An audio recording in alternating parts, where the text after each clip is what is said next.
an extra thought on that, because if that does in fact go over there and that's low pressure, and if that pipe connects over to there, that should be low pressure too. If it is, then that tells me that the high pressure has an issue somewhere between here and over there. And if that goes across, it could be anywhere from here to there, over to there, who knows, until we check it out. Okay, all right, let's go over there and cut one of those bubblers off, see what kind of water pressure we have.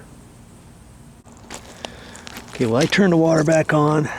You can see we got the water, and I'm wondering if I should do it, well, I can do it over here, but not on these, because I would have to pop it off here, and I don't want to do that because these are old, and if it snaps off and breaks off, the tip will be inside the main pipe, right?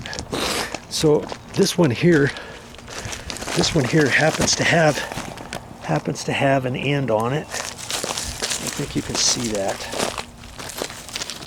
Okay, see, here's the end, here's an end.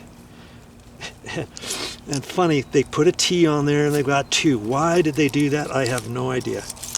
I would have only put one to this little bush. Okay, let's see what kind of water pressure we have here.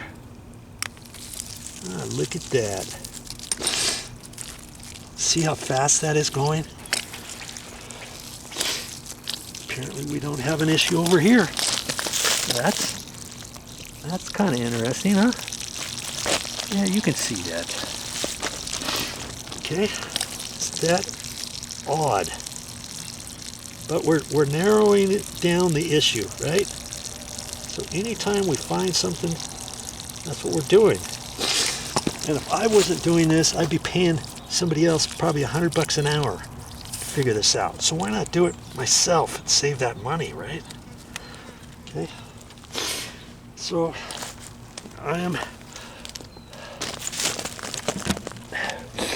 making the assumption all of these have the same type of water pressure if I cut an end off. Let's find another one over here. Well, I'm pretty sure these are all going to be high water pressure. Okay, here's one going up into no man's land. Why, I do not know. See, if I went through this whole system, if I went through this whole water system, I could find a ton of things that I would feel need to be fixed. Okay, this should be pouring out, and it is. See there? I just do that to make the hole big again. Okay. Or else it makes it, because these are 25 years old. If I didn't do that and put this back on, I've just put a kink in the pipe, right? And there might not be full water pressure coming out of it. Okay. So make sure you put that back in the same way. Okay. Now later down the road, I'll probably have to address that one and look at that. And see, I've got, if I run low on bubblers, I've got an extra bubbler right there, don't I?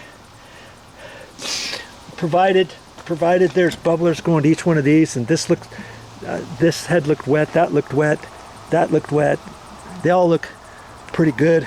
And if that's going to nowhere, and it doesn't look like I'm ever going to use it, I could cut that off, put a cap on it, bury it, use that bubbler for somewhere else. You see what I mean? So I'm going to make the educated assumption right now that all of these on this side, right here, are fine. Here's another one. So do I need to test them all? No, I shouldn't have to test. I shouldn't have to test every single one of those, unless, wouldn't that be something? If that pipe, you see that pipe? Look, if it keeps going straight, it could hit the grass over there and then and hit that and then keep going. But if I were a betting man, which lately I am not a betting man, I would make the assumption that the issue is nowhere along this side. Okay, I'm going to keep looking. If I don't find what I'm looking for over there, could I find each bubbler over here, every single one that are on the same system as the for the front? I would go to every single one to make sure 100% that the issue is somewhere else.